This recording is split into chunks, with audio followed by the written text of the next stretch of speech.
All right, we got a boogie. We ain't got much time. This place ain't open very long on Sundays. I mean, it's been open for like a really long time, but short service today. What's the oldest car you got? I can tell you, or I could just show you. Just show me, let's go. Oh, you're my boy, Blue. You're my boy. Yeah, you made me do some math, and I figured it out. I wasn't always the best at addition and subtraction. Mental calculations. Yeah, oldest one we've got right here. We're back in... Back in Old Blue. Yes, exactly. Man, I tell you what, people liked Old Blue last time when we went to Feltner Brothers. So if you haven't seen that video, we'll leave it linked down below. Yeah. It's an Arkansas staple, just like this place we're going to today. Okay, so I need to know, where are we going? You've kept me in the dark. Neal's Cafe. Get out of town. This is 1963 and a half, Yeah. Ford Falcon, right? Yeah. This thing has not even been around as long as Neal's has been. What? Yes, but what I want to know is how you ended up with this car in your shop. Do you want to hear about it here, or do you want to hear about it in the car going down the road? I'll let you take your pick. My stomach's too hungry to wait. Listen Okay. to it here. Let's talk about it and the history of Neal's on the way. Great idea. Okay, we're off. Here we go. Wait, whoa. Did you bring the quiet juice? Here we go. Yay! That's what you call planning ahead for the Yes. squealer. $13.16 later, and Skeletor's portal is now, should be closing anytime. I have the power! Okay, all right, we're off. Oh man, I am starving. Me too. This place, gosh, history. This is history. Bye, Shira. Okay. She's like, golly. Get There outta they go here. on another day. Actually, again. she's probably really happy that I'm leaving. That you're out of here for the day. All right, here we go. Moment of truth. Any squealing? Ooh, is it trying to... You gotta be kidding. Took this thing on a test drive last Ow. night, and there was no squeals. If it doesn't today, it's all because of you. It's your aura is loud. Okay. Well, first, you got to tell me, how did you even end up with a car like this? There's got to be, every car has a story. You've told me some of the stories behind the other ones. So I had a 1972 Super Cheyenne short wheelbase pickup truck, 2-wheel drive, regular cab. It's the really desirable truck, but back then I had actually found the truck whenever I owned a garbage business, and so I was on the garbage route, and this guy owed me some money for a bill that he hadn't paid in several months. And I call him. Well, whenever I would go out there, I would always see this truck sitting next to my dumpster. Like, hey Larry, I'm calling you because you owe me some money. You know, while I've got you, that truck that's sitting there, do you want to sell that? And he goes, you know, it's funny you mention that. I literally have a for sale sign in my hand at this moment. I was going to take it down to some tire shop and list it for sale. And I said, don't even bother. I'll be out there in I want to say 15 minutes. And so I just jumped in the truck and went out there. Got two things accomplished. I got my money for the dumpster and bought this truck, right? Look, I have the truck for several years. And it starts to need some mechanical attention, and I cannot find the root of the problem. It would just stall out on me in traffic, and I couldn't get it to restart, and so on and so forth. I'm working with Don down at this shop, and I asked Don one day, I say, Don, if you could buy any car, what would you buy? And he said, a 63 and a half Ford Falcon, hardtop. It's the first Falcon ever powered by a V8 engine. A lively V8, now available in other Falcons too. And it features a racy scat-back roofline with wide-open hardtop styling. See the new Falcon Sprint V8 and the other Command performance cars. The liveliest of the lively ones from Ford. We get on the internet and you start looking up these things, and I go, you know, that's pretty cool. I see this car out of Houston, right? The one that you're riding in right now. I get a hold of this guy, and he says, on the bottom of the thing it said interested in trades. So I have never, this is the only car I've ever traded something for, right? And I get a hold of this guy and I go, hey, I've got this 72 short wheelbase, blah, blah, blah. And he's like, yeah. I send him pictures of it, the whole 9 yards. Now we're talking, this is 14 years ago. This guy says, why don't you meet me at this really cool gas station? It's called Buc-ee's. And I was like, what the hell is that? And there were only like 2 or 3 of them, like in the States at that time. And so anyways, he met me at Buc-ee's, and I'd never traded for anything. I was a little bit apprehensive. And so I'm standing there, like trying to figure, am I gonna go through with this or not? And this guy walks by, and he was kind of a nerdy looking guy, older guy. And he walks by and he goes, hey, nice Falcon.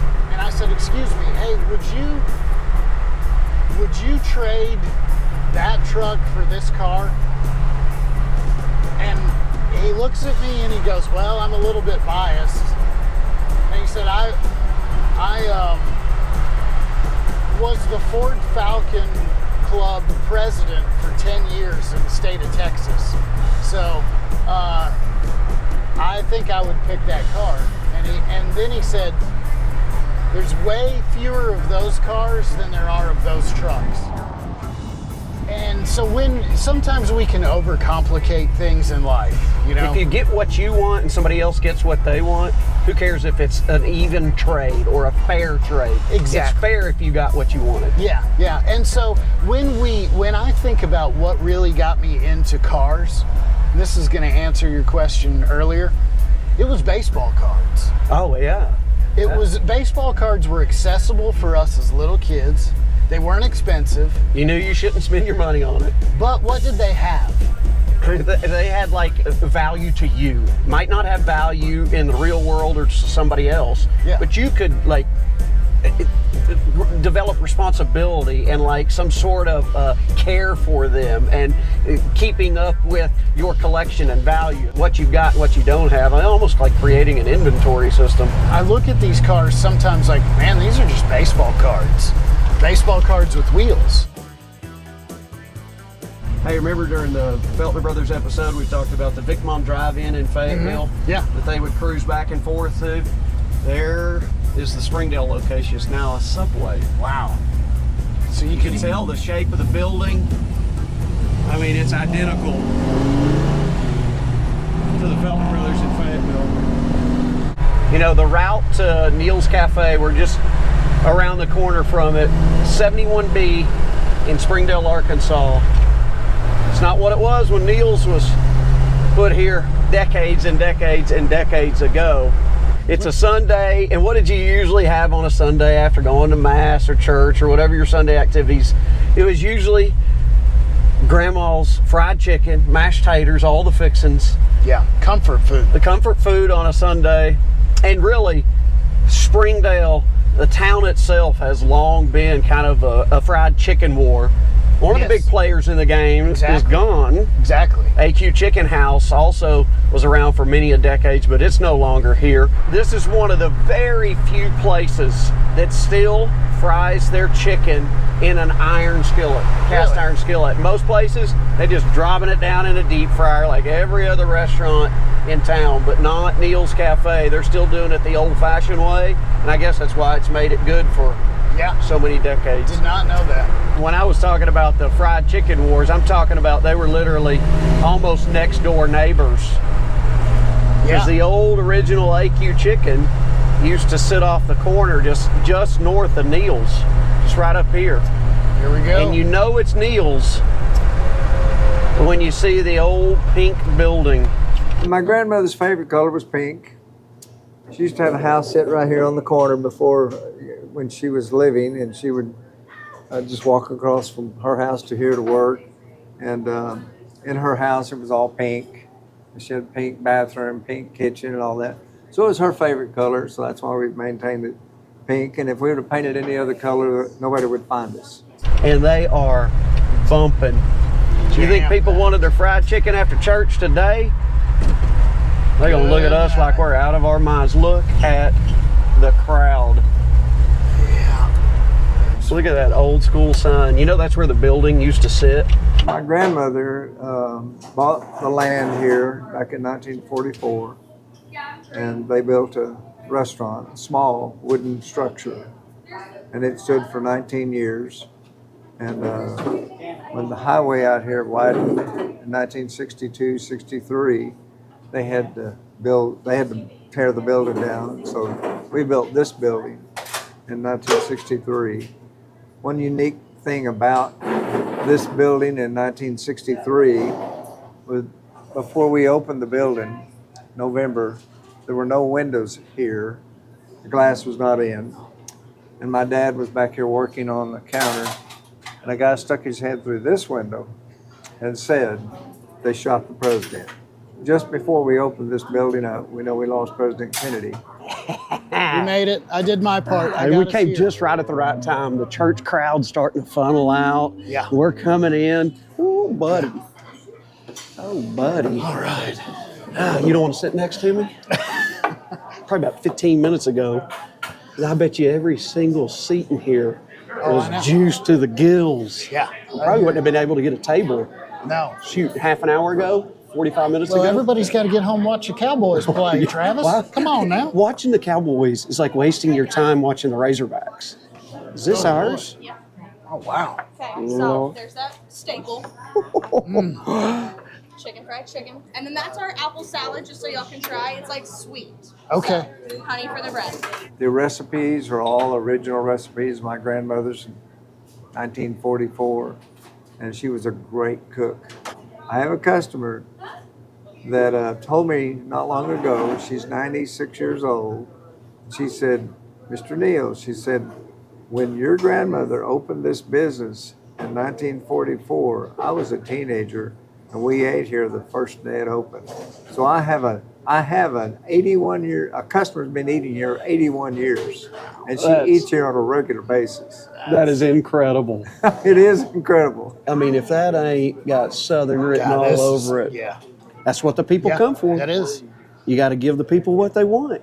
Yeah, so right now I think you have a breast and 2 thighs, but that is going to be a pulley. Is there an address in the middle, like what street it came from? Because we're right in the middle of chicken. You know, we keep that a secret.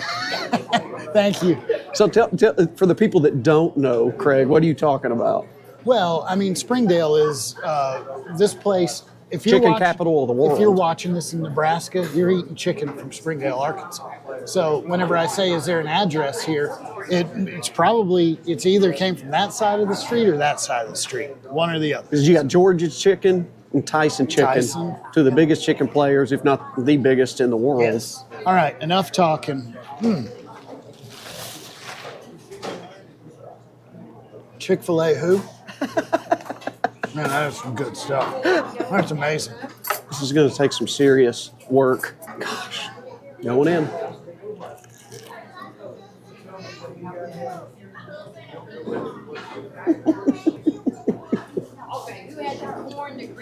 It's criminal.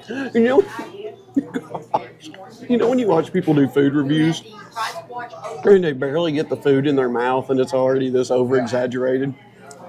People probably wonder, why does he wait, 5 seconds to even make a response? Because you got to wait and let the flavor get in, because it doesn't hit the minute it touches your tongue. Oh my God, you can feel that on your lips. It's got like this, oh my gosh, here we go. Oh my gosh. There's never a day goes by now that we don't get a new customer.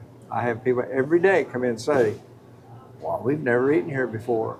And I always tell them, we're always glad to get a new customer, because if we ever get you once, we'll get you again and again and again, because that's how good the food is. I know what I'm doing when I go home. Just like you're supposed to on a Sunday after you have fried chicken at Grandma's. You're gonna go for a run around the block? Supposed to get in your underwear and take a nap. Look at that. All right. The winner of the chicken dinner. All right. You can look at the difference what an hour and a half can make. And then there was one. One is the loneliest number. The loneliest number is a number one. Oh, I should have been a singer. Man, I tell you what, everything from the fried chicken to the sides, to the apple salad, to the cornbread rolls. Don't they ask me microphone? Oh, it's in my pocket. It was, yeah, we don't need to hear what you guys say anyways. Here. No, it's great. It was perfect. It was so good. I'm gonna go home, kick back, Yep. me a nap. Okay. Let's go. Oh, that was fantastic. Oh, yes. Last ones to leave. Oh, that was so good. That is what Sundays are for. Oh, that little squealer. They got a squealer. Gotta be kidding. It's because we just added about 30 pounds to this thing with what we ate. Hold on. Yeah. Yeah. What else you want to talk about? Oh, you're gonna grease her up. Yep. You touch it anymore, you're gonna start playing with it. I'm thinking that this is the reason why it's screaming. Remember last time? This is deja vu. All right, Reggie, come on, let's get to the house. We got a few rain droplets hitting the windshield, and this was not on the bingo card again today. Yeah, this could be Penguin Ed's the sequel. Man, it is getting rather dark as we move in this direction. A few little sprinkles into the home stretch, and I got a bad feeling about this one. I got a bad feeling about this one. That we've got oncoming traffic. Oh, watch it be a popo. We did. We're just barely gonna beat it. Fueled up, friends. Thanks so much for watching. We appreciate you being here as always. We hope we'll see you in the next one. See ya.